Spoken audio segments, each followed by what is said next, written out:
చాలా క్లియర్ గా చెబుతానని మీకు చెప్పి ఉన్నాను.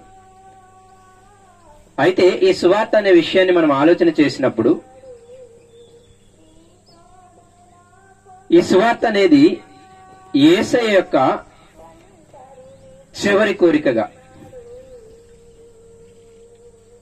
మార్క్స్ సువార్త 16వ అధ్యాయం 15వ వచనం, 14వ వచనం, 15వ వచనం, 16వ వచనం చదివినప్పుడు, ఆయన చనిపోయి తిరిగి లేచిన తర్వాత 40 రోజులు భూమి మీద కనబడిన తర్వాత ఇదిగో వాళ్ళకి చెప్పినటువంటి చివరి మాట ఏంటి అంటే, మీరందరూ కూడా సర్వలోకానికి వెళ్లి సర్వ సృష్టికి సువార్త చేయాలి అని. అదే మాట మత్తయి సువార్త 28వ అధ్యాయం చివరి మాటల్లో కూడా, ఇదిగో ఆకాశమందును భూమి మీదను నాకు సమస్త అధికారం ఇవ్వబడింది, కాబట్టి మీరు ఏం చేయాలి అంటే, నేనేమేమి చెప్పానో వాటన్నిటిని వాళ్ళకి బోధించి గైకొనాలని చెప్పి వాళ్ళని ఏం చేయాలి అంటే నాకు శిష్యులుగా చేయండి అన్నాడు. అదే విధముగా యేసుక్రీస్తు వారు ఇంక వెళ్ళిపోతున్న దినాలలో, ఆ 40 రోజులు ముగించుకుని వెళ్ళిపోతున్న దినాలలో యోహాను సువార్త 21వ అధ్యాయం మీరు చదివినప్పుడు, అందరు శిష్యులు ఆయన కలిసి భోజనం చేస్తారు. చేసిన తర్వాత ప్రత్యేకంగా యేసుక్రీస్తు వారు ఏం చేస్తారు అంటే, పేతురుని ఇలా అడుగుతాడు, పేతురు నన్ను ప్రేమించుచున్నావా అని. అప్పుడు నేను ప్రేమించుచున్నానయ్యా అని అన్నప్పుడు, అయితే నన్ను ప్రేమిస్తున్నాను అంటున్నావు కాబట్టి నీవేం గైకొనాలి, నా యొక్క గొర్రెలను మేపుము అన్నాడు. 2 పదాలు మాత్రమే వాడతాడు 3 ప్రశ్నల్లో. మొదటిగా గొర్రెలను మేపుము, రెండవదిగా గొర్రెలను కాయము, మూడవదిగా మళ్ళీ గొర్రెలను మేపుము. ఇదిగో గొర్రెలను మేపమని, గొర్రెలను కాయమని అవి ఆయన చివరి మాటలుగా చెప్పి ఉన్నాడు. నేను మళ్ళీ చెబుతున్నాను, అది గ్రేట్ కమిషన్ గా చెబుతారు. ఒక గొప్ప ఆజ్ఞ ఏంటి అంటే, సర్వలోకానికి సర్వ సృష్టికి వెళ్లి సువార్త చేయటం. ఆజ్ఞ అతిక్రమమే పాపం. అయితే నేను ఇంకేమంటాను అంటే, మీకు ఆజ్ఞ అన్నా సరే భయం లేదు. నేనేమంటాను అంటే, ఆయన చివరి కోరికగా అన్నా మీరు జ్ఞాపకం పెట్టుకుంటే మీరు దాన్ని నెరవేర్చడానికన్నా తాపత్రయపడతారేమో. యేసయ్య తన భూమి మీద తన చివరి కోరిక శిష్యులతో చెప్పిన మాట ఏంటంటే, మీరు నిజంగా సర్వలోకానికి వెళ్లి సర్వ సృష్టికి సువార్త చేయండి అని. ఈ 3 సందర్భాలు మీకు ఎందుకు జ్ఞాపకం చేశాను అంటే, సువార్త చేయడం అన్నది మనకి ఇవ్వబడిన ఆజ్ఞ అయితే, యేసయ్య యొక్క చివరి కోరిక మీరందరూ కూడా సువార్త చేయాలి అని.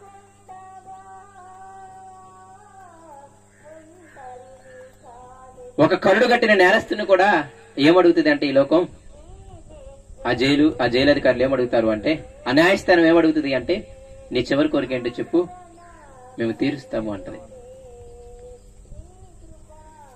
మనకి ఎంత శత్రువైనా, ఎంత మనల్ని బాగా చూడకపోయినా, ఇక చనిపోతాడని తెలిసినప్పుడు వాడిని చూడటానికి, వాడి మాటలు వినటానికి వెళతాము.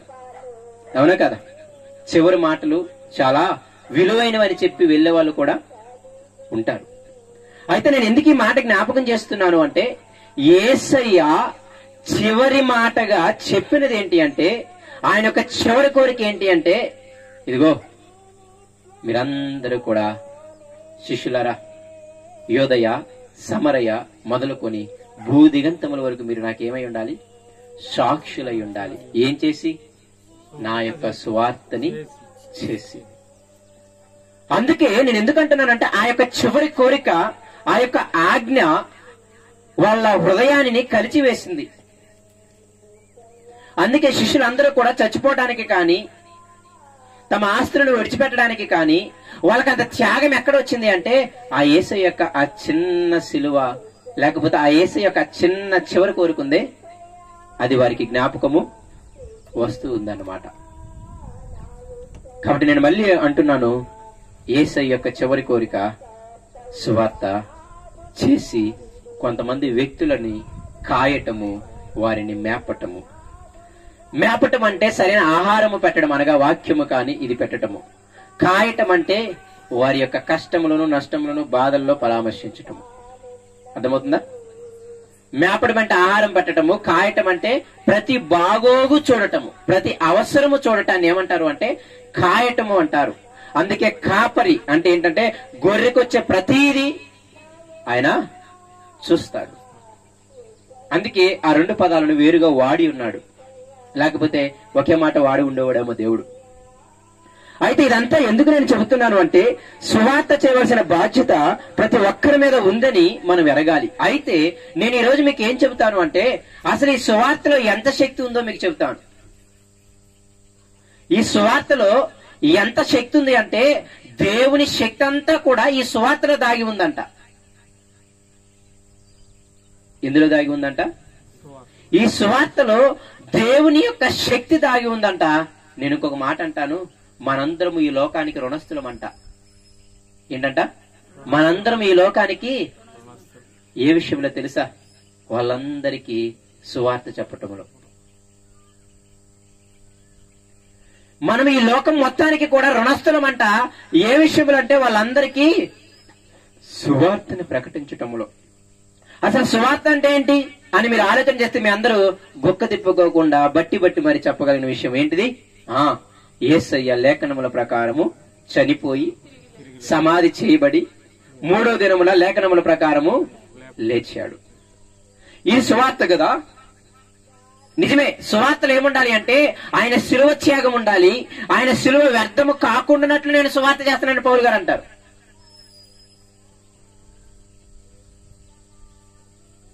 అంటే ఈ యొక్క సువార్తలో అనగా అర్థం ఏముంటి అంటే, ఆయన యొక్క శిలువ మరణము, ఆయన యొక్క పునరుద్ధానము, దీనిని చెప్పటమే సువార్త. అయితే ఇందులో ఏం శక్తి దాగి ఉంది?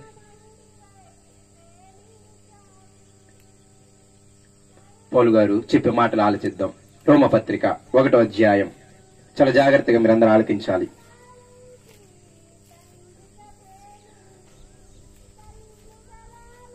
1వ అధ్యాయము 1వ వచనము. యేసుక్రీస్తు దాసుడను అపోస్తలుడుగా నుండుటకు పిలువబడిన వాడును దేవుని సువార్త నిమిత్తము ప్రత్యేకింపబడిన వాడునైన పౌలు.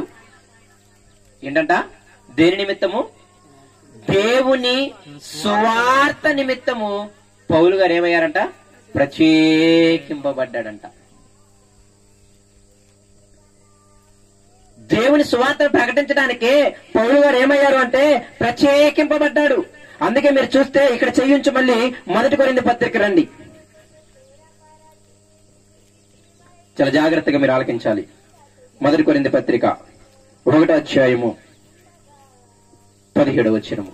అసలు పౌలు ఎందుకు నియమింపబడ్డాడో మనకు అర్థం అవ్వాలి. కొరింథీయులకు రాసిన 1వ పత్రిక 1వ అధ్యాయము 17వ వచనము.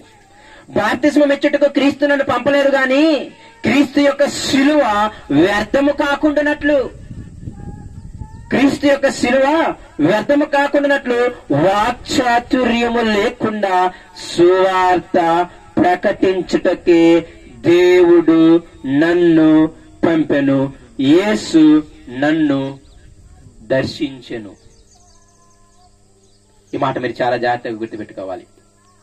ఇదిగో దేవుడు నన్ను ప్రత్యేకపరిచాడు. దేనికోసం అంటే సువార్త కోసం. ఇదిగో యేసుక్రీస్తు వారు నన్ను ప్రత్యేకంగా ఆఖరిగా చివరిగా నాకు కనపడి ఆయన నాకు అప్పగించింది ఏంటో తెలుసా? సువార్త చేయమని. పౌలు గారి మాటలు మీకు అర్థం అవ్వాలి. ఇదిగో బాప్తిసం ఇవ్వడానికి నన్ను పిలవలేదులే కానీ దేవుడు నన్ను ఎందుకు పిలుచుకున్నాడు, ఎందుకు రక్షించుకున్నాడు, ఎందుకు ప్రత్యేకపరుచుకున్నాడు, ఇదిగో నాకు ఒక్కడికి మాత్రమే యేసయ్య నిజంగా ఎందుకు దర్శించి నన్ను ప్రత్యేకపరుచుకున్నాడు అంటే ఆయన అంటున్నాడు, సిలువ వ్యర్థము కాకుండానట్లు సువార్తను ప్రకటించటానికే నన్ను ఆయన పిలుచుకున్నాడు. నన్ను దేవుడు ఎందుకు పిలుచుకున్నాడు అంటే సువార్తను ప్రకటించడానికి. అయ్యా ఇంతకీ సువార్త ఏంటి అంటే, ఇదిగో ఏంటి సువార్త? ఒక వ్యక్తికి యేసయ్య యొక్క శిలువ మరణాన్ని గురించి, యేసయ్య యొక్క పునరుద్ధానం గురించి, అంటే ఏంటి తెలుసా? యేసయ్య పుట్టుక నుండి యేసయ్య మరణం వరకు ఆయన జీవితం ఉందే, దీన్నంతటిని చెప్పటమే సువార్త. చాలా జాగ్రత్తగా గుర్తుపెట్టుకోవాలి. ఈ సువార్త చేయటానికి దేవుడు నన్ను ప్రత్యేకపరుచుకున్నాడు. ఇదిగో తల్లి గర్భమందు నేను పుట్టక ముందే నన్ను దేవుడు ఏం చేశాడంట? ఎందుకు తెలుసా? ఆ మాట చదివితే ఆశ్చర్యపోతారు. దేనికంట? అన్యజనులకు స్వార్థ చేయటానికి. గలతీ పత్రిక ఉంది కదా, ఆయనకి 25 ఏళ్ల వయసులో, లేకపోతే 27 ఏళ్ల వయసులో, లేకపోతే ఒక యవ్వనములో, ఒక 25 ఏళ్ల వయసులో ఆయనకు అర్థమైన విషయం ఏంటి తెలుసా?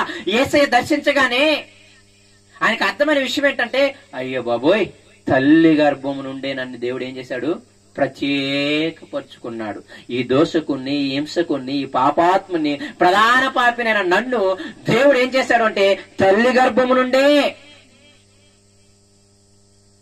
నన్ను అన్యజనులకు సువార్త చేయటానికి ఏర్పరచుకున్నాడు. నేను మళ్ళీ చెబుతున్నాను, మన జననాల వెనక కూడా సువార్త దాగి ఉంది. మన యొక్క పుట్టుక వెనక కూడా సువార్త దాగి ఉంది. ఇది మీరు గ్రహించకపోతే క్రైస్తవ్యము వ్యర్థమైపోతుంది. క్రైస్తవ్యం నేను చెప్తున్నానే, ఈ సువార్త అనే విషయం మీద మాత్రమే బ్రతికి ఉంది.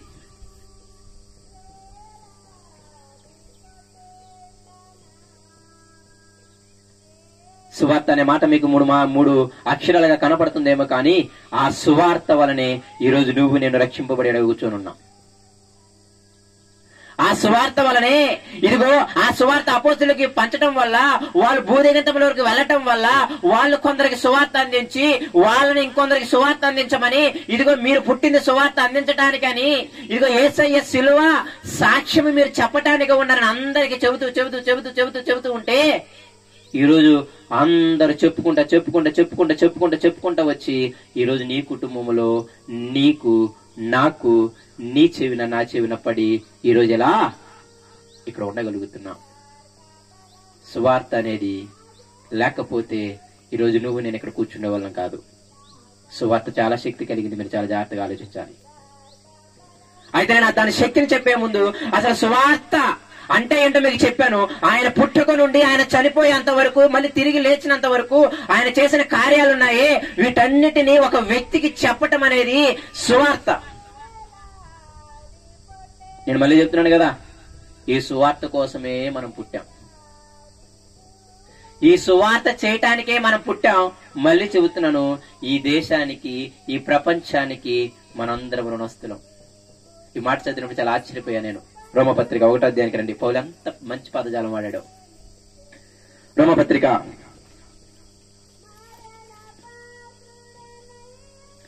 1వ అధ్యాయం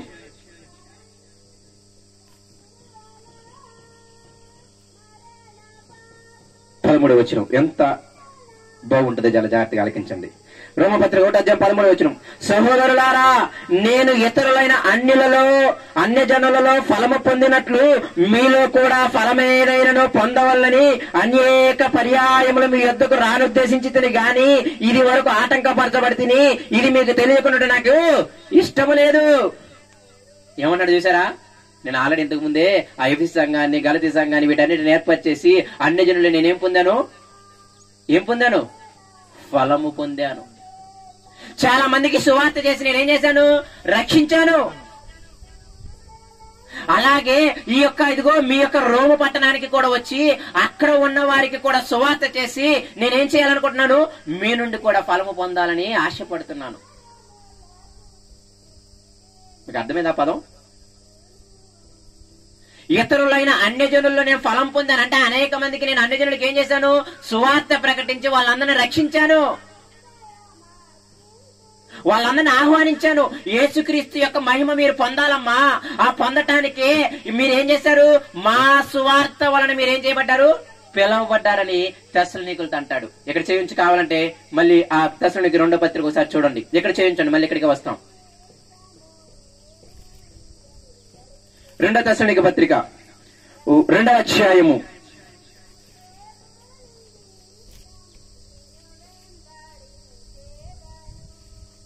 15వ వచనం, క్షమించండి 14వ వచనం. 2వ తెస్సలోనికీ పత్రిక 2వ అధ్యాయం 14వ వచనం, మీరు ఇలాగూ రక్షింపబడి మన ప్రభువైన యేసుక్రీస్తు యొక్క మహిమను పొందవల్లని ఆయన మా సువార్త వలన మిమ్మును పిలిచెను. అర్థమవుతుందా మీకు? ఇదిగో మా సువార్త వలన మిమ్మల్ని పిలిచాడు తెస్సలోనికీ సంఘమా. అదే మాట రోమ సంఘానికి జ్ఞాపకం చేస్తున్నాడు. ఏమని తెలుసా? నేను చాలా మంది అన్ని జనుల్లో ఏం పొందాను? ఫలం పొందాను. చాలా మంది గలతీ ఒక అన్ని జనాంగం ఎక్కువ, యూదులు కూడా ఉంటారు. ఎఫ్ సంఘం పక్కా అన్య జనాంగ సమాజమే. ఈ పట్టణాలన్నీ కూడా ఎక్కువగా అన్య జనాంగమే. అయితే ఈయన సువార్త ఏం చేసింది అంటే చాలా మందిని రక్షించేసిందంట. ఆ శక్తి మీకు తర్వాత చెబుతాను నేను. సువార్త చాలా శక్తి కలిగింది. అయితే ఈ సువార్త ఎందుకు వచ్చింది అంటే మనందరము క్రీస్తు యొక్క మహిమను పొందటానికి. ఈ సువార్త మీ దగ్గరికి ఎందుకు వచ్చింది అంటే మీరందరూ ఈ దేనికి చేయడానికి, క్రీస్తు యొక్క మహిమను పొందటానికి. అందుకే 13వ వచనం చదవండి, మీకు అర్థమవుతుంది. ప్రభువు వల్ల ప్రేమింపబడిన సహోదరులారా, ఆత్మ మిమ్మల్ని పరిశుద్ధపరచడం వలనను మీరు ఇలాగూ రక్షింపబడి అన్నాడే. ఏంటి ఇంతకి రక్షణ? ఎలాగూ రక్షింపబడ్డాం? అది 13వ వచనంలో చెప్తున్నాడు. ఎలాగూ రక్షింపబడ్డామంటే మొదట చెప్తున్నాడు ఏమని తెలుసా? ప్రభువు వల్ల ముందు ప్రేమింపబడ్డారు మీరు. అలా ప్రేమింపబడి ఆయన దయదాన్ని ఏం చేశాడు తెలుసా? ఆయన పరిశుద్ధ ఆత్మని మీ దగ్గరికి పంపించి ఏం చేశాడు తెలుసా? మిమ్మల్ని ఏం చేశాడంట? పరిశుద్ధపరిచాడు. మీరు సత్యమును నమ్ముట వలన రక్షణ పొందుటకు దేవుడు ఆది నుండి మిమ్మల్ని ఏర్పరచుకొనెను గనుక. దేవుడు అనాది సంకల్పం ఏంటి తెలుసా? మా సువార్త మీరు విని ఆ సువార్త మీ ఆత్మలోనికి వెళ్లి మీలో పరిశుద్ధాత్మ దేవుడు కార్యం చేసి మిమ్మల్ని పరిశుద్ధపరిచి ఈ సత్యం ఉందే, ఈ సత్యాన్ని మీరు నమ్మి మీరేం పొందాలి? రక్షణ పొందాలి. రక్షణ ఎలాగొస్తా తెలుసా? పరిశుద్ధాత్మ వలన, పరిశుద్ధపరచబడటం వలన. ఇదిగో సత్యము విని మీ హృదయములో ఆత్మ ఏం చేయాలి? కార్యం చేయాలి. మిమ్మల్ని పరిశుద్ధత వైపు నడిపించాలి. ఇదిగో క్రీస్తు యొక్క మహిమను.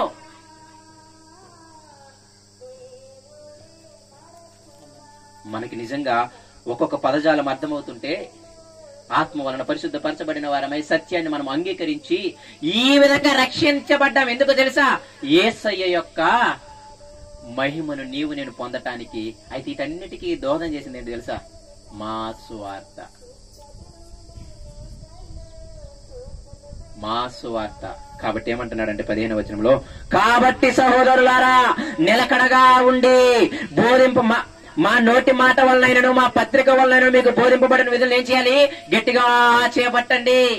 సువార్త ఎందుకు వచ్చింది అంటే మనందరము పరిశుద్ధులుగా బ్రతకడానికి, నిర్దోషులుగా బ్రతకడానికి. ఇదిగో సువార్త ఎందుకు వచ్చింది అంటే మనందరము దేవుని భయం కలిగి ఉండటానికి. ఇదిగో సువార్త ఎందుకు వచ్చిందంటే మనం యేసయ్య ఎలాగైతే మహిమపరచబడ్డాడో ఆయనలాగా మనము కూడా పరలోకానికి వెళ్లి మహిమపరచబడ్డానికి సువార్త వచ్చింది.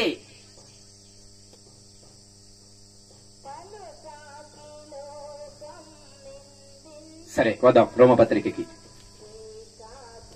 నేను చాలా మంది అన్ని జనుల్లో ఫలం పొందానయ్యా, అలాగే మీలో కూడా ఫలం పొందాలని రోమా సంఘానికి ఆయన పత్రిక రాస్తున్నాడు. ఒక మంచి మాట 14 వచ్చి, ఇప్పుడు రండి. ఇది మీకు తెలియకుండా నాకు ఇష్టం లేదు. ఏంటయ్యా తెలియకుండా ఇష్టం లేదంటే చెబుతున్నాడు చూడండి. గ్రీసు దేశస్థులకును గ్రీసు దేశస్థులు కాని వారికి, జ్ఞానులకును మూఢులకును నేను రుణస్థుడను. టోటల్ ప్రపంచాన్ని ఇక్కడ సర్ది పెట్టేశాడు అనమాట. గ్రీసు దేశస్తులు కాని వారు ఎవరు? అన్ని జనులు. గ్రీసు దేశస్తులు కాని వారు ఎవరు? యూదులు. గ్రీసు దేశస్తులు ఎవరు? అన్యులు. ఇక భూమి మీద ఎవరున్నాడు? జ్ఞానులు ఉన్నారు లేదా మూర్ఖులు ఉన్నారు, అంతే. అవునా కదా? మొత్తం ప్రపంచాన్ని మార్చటానికి నేను రుణస్తున్న దేవునికి. దేవుడి చివరి కోరిక నా మీద నమ్మకం. మీకు చెప్పనే, దేవుడి నమ్మకం పౌలు గారిని వెంటాడింది. నన్ను నమ్మి నాకు సువార్త అప్పగించాడు అన్నాడు కదా. ఇదిగో పూర్వ హింసకుడిని, దోషకుడిని, నిజంగా పాపాత్ముడైన ప్రధాన పాపినైనా నన్ను దేవుడు ఏం చేశాడు తెలుసా? సాక్షాత్ ఆయనే దర్శించాడయా. దర్శించి నన్ను ఏం చేయమన్నాడంటే, ఇదిగో నువ్వు ఈ లోకానికి రుణస్థుడివి, ఈ ప్రపంచానికి నువ్వు రుణస్థుడివి.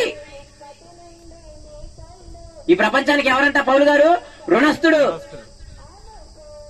కాగా తర్వాత పాట చూడండి, నేను రుణస్థుని కాబట్టి 15 వచ్చిన చూడండి. కాగా నా వలనైనంత మట్టుకు రోమాలోని మీకును సువార్త ప్రకటించుటకు సిద్ధముగా ఉన్నాను. సువార్తను గూర్చి నేను సిగ్గుపడువాడను కాను. నేను ఈ ప్రపంచం మొత్తానికి రుణస్థుడనయ్యా. కాబట్టి నేను ఎల్లప్పుడూ సువార్త చేయటానికి సిద్ధంగా ఉన్నాను. రెండోది గుర్తుపెట్టుకోండి, నేను సువార్తను ప్రకటించడానికి సిగ్గుపడువాడనగాను.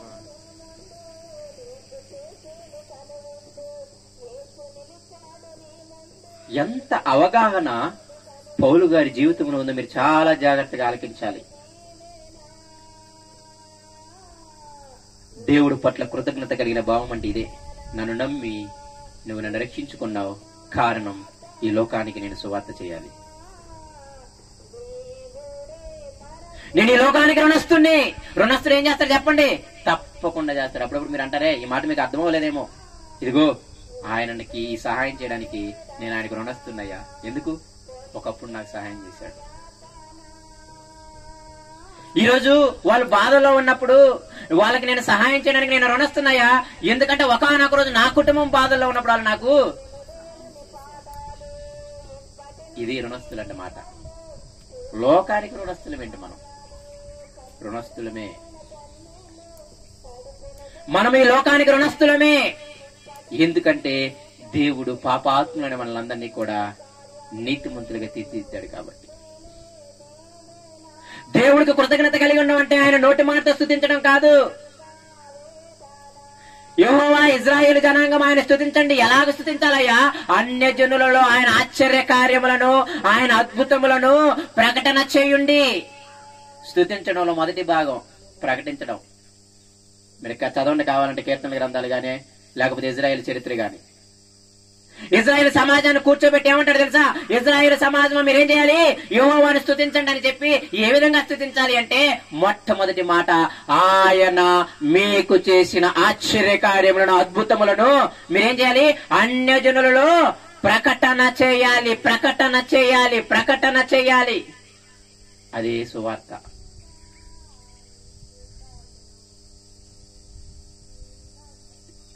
మనందరము అన్ని జనులకు రుణస్థులం.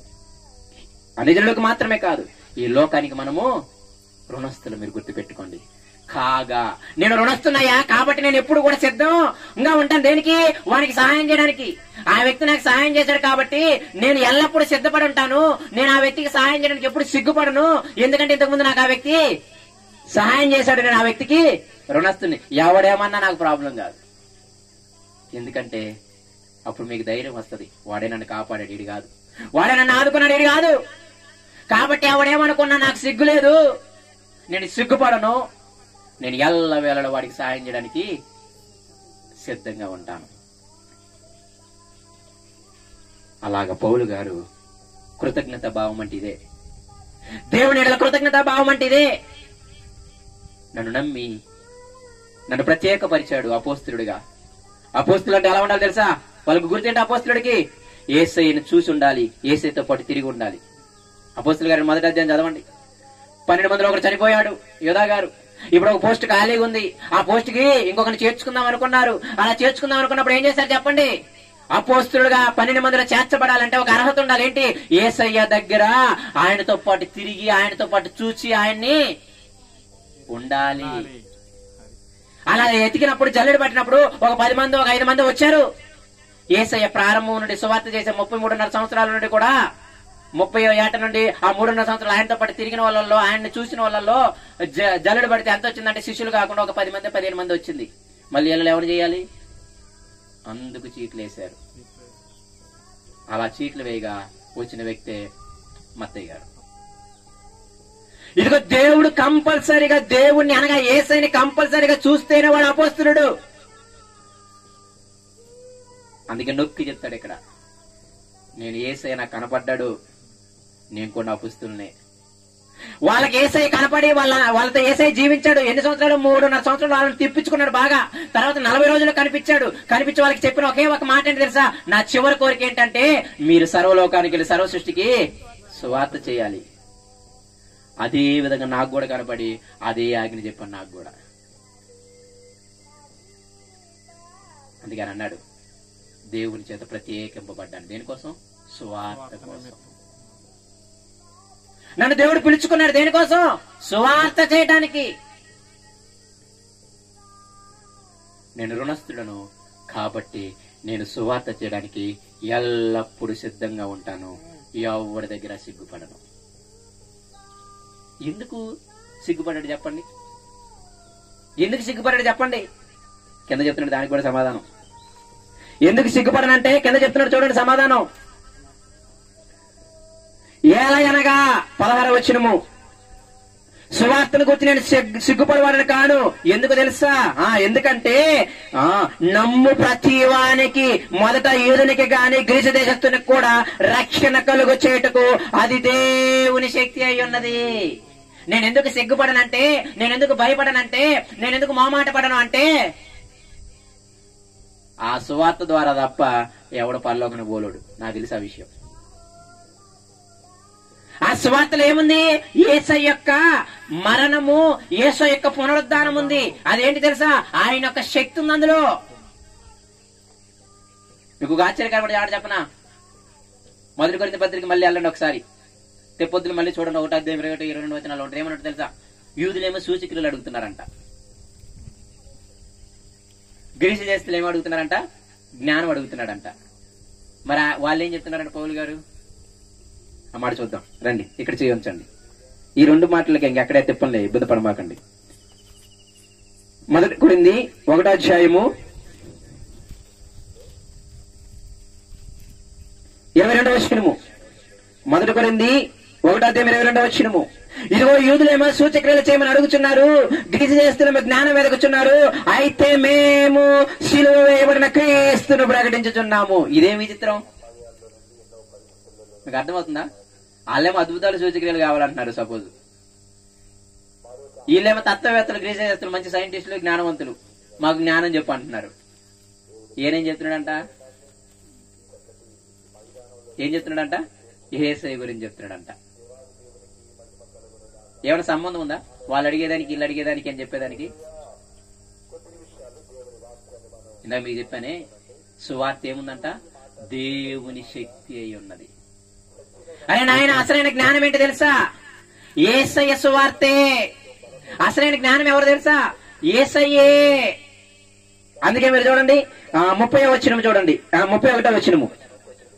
అతిశయించేవాడు ప్రభువునందు అతిశయింపవలనని వ్రాయబడినది నెరవేరినట్లు దేవుని మూలంగా యేసుక్రీస్తు వారు మనకు జ్ఞానమును, నీతియు, పరిశుద్ధతయు, విమోచకుడాయను. ఈ భూమి మీద జ్ఞానము, సర్వ సంపదలు ఎక్కడ ఉన్నాయి? బుద్ధి జ్ఞానాలు యేసయ్య యందు గుప్తములై ఉన్నాయి. మీరు అనుకుంటున్నారేమో జ్ఞానం అంటే ఈ లోకంలో ఉన్నది జ్ఞానం అనుకుంటున్నారేమో. ఇది జ్ఞానం కాదు. ఈ లోక జ్ఞానాన్ని ఏం చేశాడు దేవుడు? ఇక్కడే రాయబడింది, వెర్రితనంగా చేశాడు. యేసయ్య యొక్క మరణము, ఆయన యొక్క పునరుద్ధానము, యేసయ్య సువార్త, యేసయ్య గురించిన వార్త మీకు అర్థమవటం లేదు. అందులో ఎంత శక్తి ఉందో. ఇదిగో ధనవంతుడైనా లేకపోతే జ్ఞానవంతుడైనా ఒకరొకరు చచ్చిపోతాడు. ఎవడన్నా మరణాన్ని ఆపగలడా? ఇప్పుడు మీకు చెప్పరా? సువార్తలు ఏం దాగి ఉందో తెలుసా? ఆయన శక్తి దాగి ఉంది. ఏంటో ఆయన శక్తి అంటే, ఇంకో మాట అంటాడు రోమపత్రికలో, ఏమంటాడు తెలుసా? సువార్తలో ఏముందంటే దేవుని నీతి బయలుపడుతుందంట. అందుకు సువార్తల శక్తి ఉంది. సువార్తలు ఏం బయలుపడుతుంది? ఇక్కడ చేయించు. మళ్ళీ ఒకసారి రోమపత్రిక రండి, 1వ అధ్యాయం 17వ వచనం రండి. అది దేవుని శక్తి అయి ఉన్నది అన్నాడు కదా. ఎందుకనగా ఏంటింతకి దేవుని శక్తి ఏముంది అందులో అని అడిగితే ఆ సువార్తలు ఏం పడుతుందంటే చూడండి. నీతిమంతులు విశ్వాస మూలముగా జీవించిన రాయబడిన ప్రకారము విశ్వాస మూలముగా అంతకంతకు విశ్వాసము కలుగునట్లు దేవుని నీతి దాని యందు, దేని యందు? సువార్తలు దాగి ఉంది. సువార్తలు ఏం బయటపడుతుంది తెలుసా? దేవుని నీతి బయటపడుతుంది. సువార్తలు ఏం దాగి ఉంది తెలుసా? మన విశ్వాసం అభివృద్ధి పొందడం దాగి ఉంది. మీరు ప్రతి పదేనా చదివితే మీకు అర్థమవుతుంది అంతే. అయ్యా ఏంటయ్యా సువార్తలు అంత శక్తి ఉందా? ఎందుకు పౌలు విర్రవీగుతున్నాడు తెలుసా? నేను సిగ్గుపడను, నేను ఎల్లప్పుడూ సిద్ధపడి ఉంటాను సువార్త చేయడానికి. ఎందుకు తెలుసా? జ్ఞానవంతులు జ్ఞానం అడిగినా, లేకపోతే ఆశ్చర్యకరాలు అద్భుతాలు యూదులు అడిగినా సరే నేను సిలువ వేయబడిన యేసుని ఎందుకు ప్రకటిస్తున్నాను తెలుసా? వాళ్ళందరికంటే జ్ఞానవంతుడు యేసయ్య, ఆటన్నిటికంటే శక్తిమంతుడు యేసయ్య. అది ఆయన గర్వం, అది ఆయన అతిశయం. ఇదేంట్రా జ్ఞానం అడిగితే? జ్ఞానం అంటే యేసయ్య చూపుతున్నావు నువ్వు. ఆయన పునరుద్ధానాన్ని చూడు, ఆయన చనిపోవడాన్ని చూసి అదిరా జ్ఞానం అంటున్నాడు. సువార్త ప్రకటిస్తున్నాడు. ఏంటయ్యా సువార్తలో ఉన్న శక్తి అంటే దేవుని నీతి వెల్లడవుతుందంట. ఏ నీతి? దేవుని నీతి. ఏంటయ్యా దేవుని నీతి అంటే? ఇప్పుడు మీకు చెబుతాను చూడండి ఏముంది ఆ శక్తిలో. ఆ సువార్తలో ఏమి దాగి ఉంది అంటే దేవుని శక్తి అన్నాను కదా, దేవుని నీతి అన్నాను కదా. ఏంటయ్యా అంటే మొట్టమొదటిది ఆయన గుణలక్షణాలు. సిలువ మీద చనిపోయాడే, అక్కడ దేవుని ప్రేమ అర్థమవుతుంది. మీకు అర్థమవుతుందా? ఏం చేశాడంటే ఆయన సిలువ మీద చనిపోయాడని ఉంది. అక్కడ ఏం రుజువు చేస్తుంది సువార్తలు? అదేనా కదా మొదటి భాగం. లేఖనముల ప్రకారం యేసయ్య ఏం చేశాడు? మృతి పొందాడు. లేఖనముల ప్రకారము తిరిగి లేచాడు. సువార్తలో మొదటి భాగం లేఖనముల ప్రకారము చనిపోవడం. ఏంటయ్యా చనిపోవడంలో ఏం దాగి ఉందో తెలుసా? ఆయన శక్తి దాగి ఉంది, ఆయన నీతి దాగి ఉంది. ఏంటి అంటే ఆయన గుణలక్షణాలు, ఆయన సుగుణాలు, ఆయన ప్రేమ, ఆయన కృప, ఆయన కనికరము, ఆయన దయ. ఇదిగో సిలువ వేయబడుతున్న వారిని కూడా చూచి అయ్యా వీరేమి చేస్తున్నారు, వీరిని క్షమించు అనే అంత దయ ఎవడు కనపడదు మీకు? ఆశ్చర్యం వేసింది ఆ ప్రేమ. అందుకేమంటాడు తెలుసా? ఇదిగో మంచి వారి సైతం కూడా ఒకటి చచ్చిపోవడం అరదయ్యా, అలాంటిది శత్రువైన మా కోసం ఒకటి చచ్చిపోవడం ఏంటి? ఇదిగో ఎంత. ఇదిగో భూమి మీద ఇదిగో భార్య కోసం భర్త చనిపోవడం చూసాము, భర్త కోసం భార్య చనిపోవడం చూసాము, తల్లిదండ్రుల కోసం పిల్లలు చనిపోవడం చూసాము, పిల్లల కోసం తల్లిదండ్రులు చచ్చిపోవడం చూసాము. ఇది పెద్ద వెళ్తేం కాదు. భార్య ప్రేమను భర్త పొందుకున్నాడు కాబట్టి భార్య కోసం ఆయనకి ఏమనిపించింది? చచ్చిపోవాలనిపించింది. భర్త భార్య ప్రేమను పొందుకున్నాడు కాబట్టి భర్త ఏమనిపించింది? భర్తకి భార్య కోసం చచ్చిపోవాలనిపించింది. తల్లిదండ్రుల ప్రేమని పిల్లలు పొందుకున్నారు కాబట్టి పిల్లలకి ఏమైంది? తల్లిదండ్రుల కోసం చచ్చిపోదామనిపించింది. కానీ ఇదేమి విడ్డూరం, మంచివాడి సైతం కూడా ఒకటి చనిపోవడం అరుదైతే అది కూడా రేర్ కేసులో జరిగింది అంతే. తల్లిదండ్రుల కోసం పిల్లలు చచ్చిపోవడం, పిల్లల కోసం తల్లిదండ్రులు చచ్చిపోవడం, భార్య కోసం భర్త చచ్చిపోవడం, భర్త కోసం భార్య చచ్చిపోవడం, అక్కడక్కడ తగ్గుతుంది అంతే మనకి. అంతేనా కదా? ప్రతి భార్య చచ్చిపోగానే భర్త చచ్చిపోతున్నాడా? ప్రతి భర్త చచ్చిపోయిన భార్య చచ్చిపోతున్నాడా?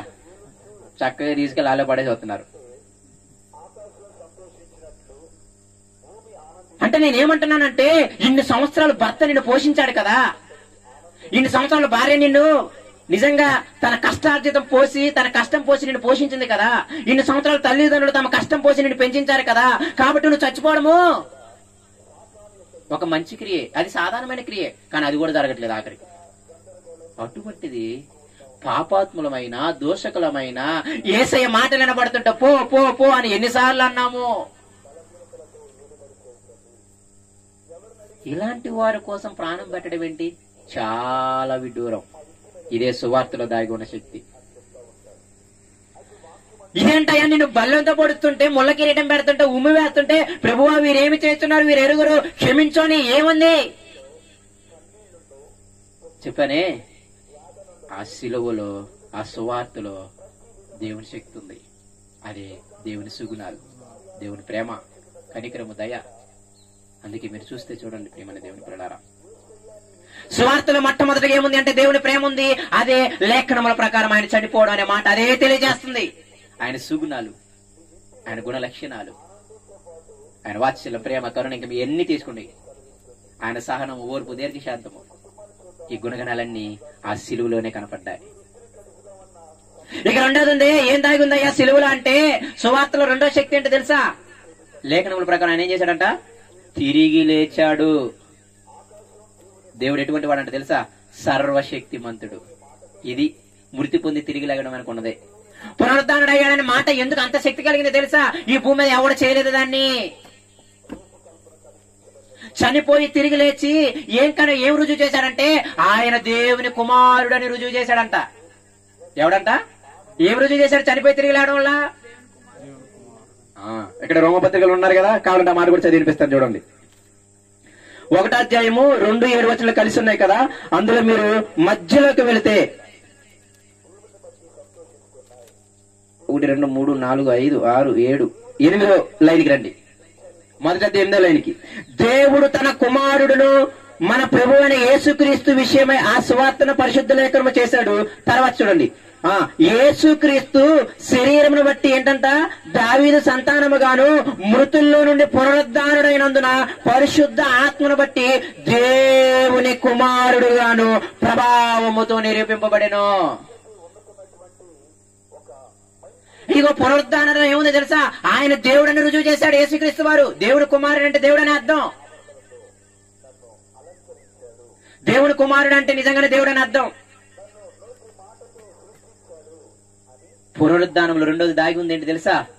ఆయన శక్తి, ఆయన సర్వశక్తితనం, ఆయన సర్వాధికారితనం. అరే మీకు అర్థమవుతుందో లేదో, ఈ భూమి మీద మీరు జ్ఞానవంతులు అనుకుంటున్నారు కదా, ఈ భూమి మీద మీరు ధనవంతులు అనుకుంటున్నారు కదా, ఈ భూమి మీద మీ అంత తెలివైన వాళ్ళు లేరు అనుకుంటున్నారు కదా. మీకు దమ్ముంటే చనిపోయి తిరిగి లేకుండా చూద్దాం అన్నాడు అనమాట. ఇప్పుడు మీకు అర్థం అవ్వాలి పౌలు ఎందుకు సిగ్గుపడిన అంటున్నాడు. నాకు భయం లేదు, బెదిరి లేదు, నాకు సిగ్గు అక్కర్లేదు. ఎందుకు తెలుసా? మీకు అర్థం అవ్వట్లేదు రా నాయన, అసలైన జ్ఞానం యేసయ్యే. మీరు ఈ భూమి మీద ఏదో కొంచెం జ్ఞానం నేర్చుకుని డాక్టర్ అయ్యో, లాయర్ అయ్యో, లేకపోతే ఇంకోటయ్యో బాగా ధనం సంపాదించి మా అంత పోటుగాడు లేడు, మా అంత తెలివైన లేడని మీరు అనుకుంటున్నారేమో. అటువంటి జ్ఞానవంతులకు కూడా ఏం ప్రకటిస్తున్నాం మేము? స్వార్థను ప్రకటిస్తున్నాం. మీకు అర్థమవటం లేదు సువార్త శక్తి. ఈ భూమి మీద ఎవడో లేగించింది లేదు తిరిగి. ఎంత ధనవంతులైనా ఎంత జ్ఞానవంతులైనా మళ్ళీ చనిపోకుండా ఎవడన్నా ఉన్నా కదా. ఇది సువార్తలో దాగున్న శక్తి. అందుకే పౌలు గారికి సిగ్గు లేదు, భయం లేదు. ఎంత పెద్దోడు అడిగినా యేసయ్య గురించి తప్ప ఇంకేం చెప్పట్లేదు ఆయన.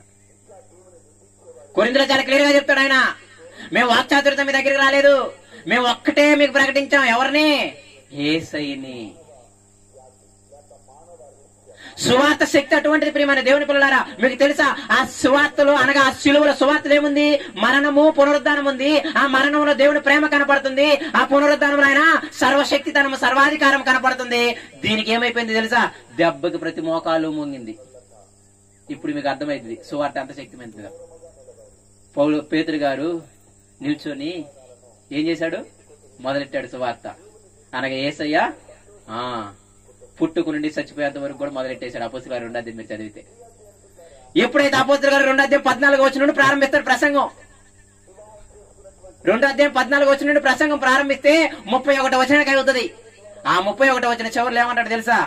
ఇదిగో ఇజ్రాయేల్ సమాజమా, మీరంతా రూఢిగా ఒకటి తెలుసుకోవాలంటే తెలుసా?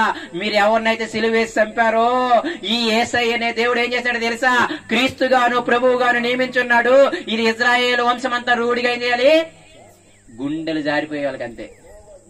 మీరేదో మీ మధ్య ఏదో సాధారణమైన వ్యక్తిగా బ్రతికాడు కదా, మీలాగా వడ్రంగి పని చేసుకుంటూ మీతో పాటు తిరిగాడు కదా, ఇక మీలాగా బట్టలు వేసుకున్నాడు, మీలాగా తిరిగాడు కాబట్టి మీరు సాధారణమైన మనిషి అనుకుంటున్నారేమో. మీకు అర్థం అవ్వలేదు. దేశం ఎవరు తెలుసా? మీ తలకి మూలరాయి. మీరు సాధారణమైన రాయని పడగేసేశారు. కానీ ఇప్పుడు ఏమైందంటే దేవుడు ఆయన్నే ప్రభువుగా, క్రీస్తుగా నియమించి ఉన్నాడు. ఆయన ద్వారా తప్ప ఎవడు పరలోకానికి, ఆయన ద్వారా తప్ప ఎవడు నరకాన్ని తప్పించుకోలేడు. దెబ్బకి గుండెలు జారిపోయాయి. 3000 మంది మోకాళ్ళు వేశారు ఒకసారిగా. వాళ్ళ హృదయం నడుచుకుందంట, పొడవబడ్డారంట. 1 ప్రేమ, 2 భయం. మళ్ళీ చెప్తున్నాను, ఇంత గొప్పవన్నా మేము సిలువ వేసి చంపింది. 2వది వామ్మో ఏ అన్నా దేవుడు లేపింది. గుండెలు జారిపోయాయి. మొత్తం ఏకంగా కూడి ఏం చేశారు తెలుసా? ఏమడిగారు తెలుసా? అయ్యా మేమేం చేయాలయ్యా అని పేతురును కడమ అపోస్తులను అడిగారనమాట. సువార్త ఎంతమందిని మార్చింది? 3000 మందిని మార్చింది. సువార్త ఎంతమందిని మార్చింది? 3000 మంది. తర్వాత ఎంతమందిని మార్చింది? 4000 మందిని. ఆ సువార్త ఏం చేసింది తెలుసా? ఆయన మరణము, పునరుద్ధానం ఏం చేసింది తెలుసా? స్టెఫన్ను కూడా రాత్రితో కూడా చంపేస్తుంటే అయినా చచ్చిపోయేలా చేసింది. వాళ్ళ ధైర్యం ఏంటి అంటే సువార్తే శాశ్వతం. రేపు మనము బ్రతకాలి అంటే ఈ సువార్త ప్రకటించడానికి నేను పుట్టాను, ఈ ప్రపంచానికి నేను రుణస్తుని యేసయ్యను పరిచయం చేయడానికి. యేసయ్య మరణాన్ని పరిచయం చేయడానికి, యేసయ్య పునరుద్ధానాన్ని పరిచయం చేయడానికి మాత్రమే ఈ భూమి మీద మనం పుట్టాం.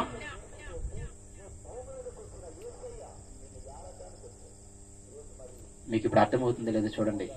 సువార్త ఎంత శక్తి కలిగింది మీకు అర్థం అవ్వాలి. ఆ సువార్తను చేత పట్టుకుని కొరింథీ సంఘాన్ని మార్చేశాడు పౌలు గారు, తెస్సలోనికే సంఘాన్ని మార్చేశాడు పౌలు గారు, అన్ని జనులైన ఎఫెసీయులను మార్చేశాడు పౌలు గారు, గలతీయులను మార్చేశాడు పౌలు గారు. ఇదిగో చాలా మంది అన్ని జనులు నేను ఫలం పొందానయ్యా. ఏమే చేత పట్టుకుని వెళ్ళాడు చెప్పండి? ఆస్తులు చేత పట్టుకుని వెళ్ళలేదే, డిగ్రీలు చేత పట్టుకుని వెళ్ళలేదే. ఆయన చేత పట్టుకుని ఎవరిని? ఒకే ఒకటి, సువార్త. ఆ సువార్తలో యేసయ్య మరణాన్ని, యేసయ్య పునరుద్ధానాన్ని. అందుకే అది దేవుని శక్తి అన్నాడు ఆయన. సువార్త ఏం చేసింది తెలుసా? మీరు చర్చిలోకి ఒకసారి వెళ్ళి చూడండి. నరమాంస భక్షకులను మార్చేసింది. సువార్త ఏం చేసింది తెలుసా?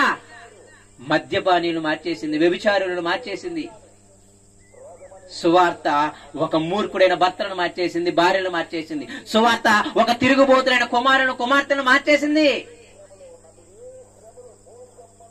మన దగ్గర ఉన్న ఈ సువార్త మామూలు కాదు ప్రియమైన దేవుని పిల్లలారా.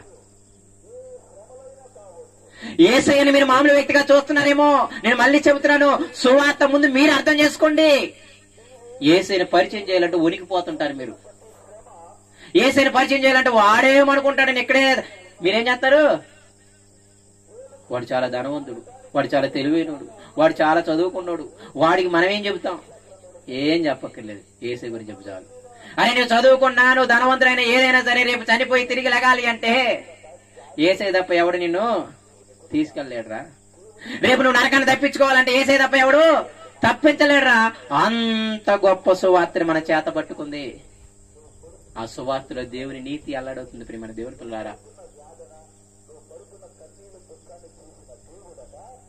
నిజంగా మీకు అర్థం అవ్వాలి సువార్త ఎంత వాల్యుబుల్. ఎందుకు పౌలు నేను సిగ్గుపడను, నేను ఎల్లప్పుడూ సిద్ధపడి ఉంటానయ్యా సువార్త చేయడానికి అని ఎందుకు అంటున్నాడంటే ఈ సువార్త రక్షించింది ప్రియమైన దేవుని పిల్లారా. ఈ సువార్త ఏం చేసింది తెలుసా? మనుషులు చచ్చిపోవడానికన్నా ప్రేరేపించేసింది అంతే. అందుకే పేతురు ఏమన్నాడు తెలుసా? రాజా నీ మాట వినడం న్యాయమా, యేసయ్య మాట వినడం న్యాయమా చెప్పు. నీవే ఉంది మహా అంటే ఇంకో 5 సంవత్సరాలు ఉంటావు రాజ్యాంగంలో, లేకపోతే ఇంకొక 5 సంవత్సరాలు ఉంటావు రాజుగా, తర్వాత నువ్వు పోతావు. చనిపోయిన తర్వాత నీ రికమెండేషన్ పనికి రాదు, నీ ధనము పనికి రాదు, నా ధనము పనికి రాదు, ఏమి పనికి రాదు. చనిపోయిన తర్వాత నరకం తెప్పించుకోవడానికి కావాల్సింది యేసయ్య. చనిపోయిన తర్వాత పరలోకం వెళ్ళాలంటే యేసయ్య. మీకు అర్థం అవ్వట్లేదు. మనల్ని సృజించిన దేవుడు ఎవరిని ప్రభువుగా నియమించాడు తెలుసా? ఎవరిని రాజుగా నియమించాడు తెలుసా? ఎవరిని క్రీస్తుగా నియమించాడు తెలుసా? యేసయ్యనే బాబు. ఇక నీ మాట నేను ఎందుకంటాను అన్నాడు అనమాట. మనకి అర్థం కాక చిన్న చిన్న వాటికి మనం లోబడి యేసయ్య సువార్త మనకు అర్థం అవ్వలేదు. అందుకే కొరింథీయులు అన్న మాట ఏంటి తెలుసా? నశించుచున్న వారికి అది వెర్రితనము, రక్షింపబడుతున్న వారికి మాత్రమే అది ఏంటంట శక్తి గలది. ఈ మాట వచ్చేవారు నేను చెబుతాను. సువార్త రక్షించబడుతున్న వారికి మాత్రమే శక్తి, నశించిపోతున్న వారందరికీ కూడా. ఇక మీకు ఇప్పుడు అర్థమైపోవాలి, మీరు నశించిపోతున్న గుంపులో ఉన్నారో రక్షింపబడుతున్న గుంపులో ఉన్నారో. నిజంగా యేసయ్య శక్తిని మీరు అనుగ్రహిస్తే, యేసయ్య నిజంగా సర్వశక్తిమంతుడిని మీరు అనుగ్రహించగలిగితే, నిజంగా మీరు తెలుసుకోగలిగితే మీరు ఉండలేరు సువార్త చేయకుండా. నేను ఈ ప్రపంచానికి రుణస్తుని కదా, నన్ను పుట్టించింది సువార్త చేయడానికి కదా. ఈ సువార్త వల్లే కదా అనేక మందిని విశ్వాసం ఏం చేయగలం, మనం అభివృద్ధి పొందించగలం. మరి సువార్త చేయకుండా ఎలాగో అభివృద్ధి కలుగుతుంది, ఎలాగ విశ్వాసం కలుగుతుంది? నేను మళ్ళీ చెబుతున్నాను, సువార్తలో చాలా దాగి ఉంది. మనకి శిలువ శక్తి అర్థం అవ్వలేదు, సువార్త శక్తి అర్థం అవ్వలేదు, యేసయ్య ఎంత శక్తిమంతుడు అర్థం అవ్వలేదు. మీరు ఈ లోకాన్ని చూసి ధనం ఉంటే బాగా బతుకుతారు, ధనం ఉంటే గౌరవం ఇస్తారు, చదువు ఉంటే గౌరవం ఇస్తారు, ఇస్తారు అనుకుంటున్నారు. ఆయన ఉద్దేశం ఇవి తప్పని కాదు సుమా, ఆయన్ని వదిలేసి ఈయన్ని పట్టుకోవడం. అందుకే కొరింథీయులు అన్నాడు, దేవుని జ్ఞానానుసారంగా అనుసరించక ఈ లోక జ్ఞానం బట్టి దేవుని ఏం చేశారంటే వదిలేశారంట. దేవుడు అంటే భయం లేదు, దేవుడి మందిరం అంటే భయం లేదు, ఆయన వాక్యం అంటే భయం లేదు, ఆయన చెప్పిన ప్రకారంగా బ్రతుకుదామని ఆసక్తి లేదు. అందుకు నువ్వెంత ధనవంతుడైనా, నువ్వెంత జ్ఞానవంతుడైనా రేపు నరకంలోనే తేలియాడతావు. నేను మళ్ళీ చెబుతున్నాను, మనమందరం రక్షించిపోతున్న వారమే. మీరు నిజంగా రక్షింపబడిన వారైతే సువార్త ఎలా ఉంటది తెలుసా? నీకు శక్తి కలిగి ఉంటది. ఎంత గర్వం వచ్చినప్పుడు నువ్వేం చేస్తావు చెప్పండి? రొమ్ము విరుచుకొని తిరుగుతావు అనమాట. అంతేనే కదా?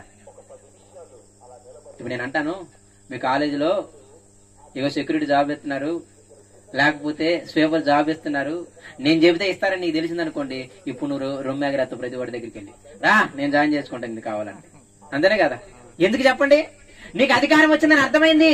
ఇదిగో నా మాట వింటారు మా ఎవరో ఎండి కానీ ఎవరెవరో, మా పైన అధికారి ఏం చేస్తాడు, నా మాట విని మీకు ఉద్యోగం ఇస్తాడని తెలిసిందనుకోండి, ఇక ఏం చేస్తాడు తెలుసా, ఇక మనం వాళ్ళు మన ఇంటికి రాకపోయినా మనం వాళ్ళ ఇంటికి వెళ్ళి మరీ చెప్తాం, రండి నీకెందుకు అని. అదే నీ మాట వినడానికి తెలిసిందనుకోండి, ఏం చేస్తాం, అన్ని కట్టుకుని ఇంట్లో కూర్చుంటాం. నేను అంటున్నాను, ఎందుకు అంత రొమ్ము విరుస్తున్నాడంటే పౌలు గారు, నేను మళ్ళీ చెబుతున్నాను, యేసయ్య నా మీద నమ్మకం పెట్టుకున్నాడు, ఆయన నా పట్ల కృప చూపించాడు. లేకపోతే పాపములతో అపరాధంతో నేను కూడా నరకానికి పోయి నశించవలసి వాడిను. కానీ నన్ను దర్శించి ఆయన కృప చూపించాడు. కాబట్టి ఆయన కృపను బట్టి మనం లోకానికి రుణస్తున్నాం. వాళ్ళేదో మనకు చేశారని కాదు, యేసయ్య చేసిన త్యాగాన్ని బట్టి మనం లోకానికి రుణస్తున్నాం, వాళ్ళందరికీ సువార్త చేయడానికి. కాబట్టి వచ్చేవారము మిగతా మాటలు చూద్దాం. కానీ నేను ఒక మాట మిమ్మల్ని అడుగుతాను, నిజంగా సువార్త శక్తిని మనం ఆశ్రయించామా? అసలు సువార్త శక్తి ముందు నీకు అర్థమైందా? ఒక ఉద్యోగిని చెప్పడానికి నీ నోరు పెగులుతుంది, ఒక ధనం సంపాదించడానికి చెప్పడానికి నీ నోరు పెగులుతుంది, పలానది చేయమని చెప్పడానికి నీ నోరు పెగులుతుంది. అంటే వాటన్నిటికంటే కూడా అంత వేస్టా యేసయ్య? నీ నోరు పెగలటం లేదంటే చెప్పండి, మీరు ఎంతమందికి అంతగా ఎన్ని సలహాలు ఇచ్చుంటారో. యేసయ్య విషయంలో మాత్రం ఎవరు సలహాలు ఎవరు? ముందు సువార్త శక్తిని, ఆయన శిలువ మరణాన్ని, ఆయన పునరుద్ధాన శక్తిని ముందు మీరు పర్సనల్ గా అనుభవించండి. అప్పుడే మీరు ఎంత జ్ఞానవంతులైనా, ఎంత ధనవంతులైనా, ఎంత అధికారులు ముందు వచ్చినా రొమ్ము విరిచి చెప్పగలం. పౌలు పిచ్చోడు కాదు, జ్ఞానం అడిగితే యేసయ్య గురించి చెప్పడానికి, సూచక్రియలు అయితే యేసయ్య గురించి చెప్పడానికి. యేసయ్య, మళ్ళీ చెబుతున్నాను, మనకెవరంట జ్ఞానము, మనకెవరంట నీతి, మనకెవరంట పరిశుద్ధత. అలాగే లేనప్పుడు మన జీవితాలు చాలా విచ్ఛిన్నంగా ఉంటాయి. దేవుడి చిన్న మనం దీవించిన కాక కళ్ళు మూసుకుంటూ ప్రార్థన చేసుకుందాం. పరిశుద్ధుడా, ప్రేమ కలిగిన మా తండ్రి, నీకు వందనాలు, నీకు స్తోత్రాలు ప్రభువా.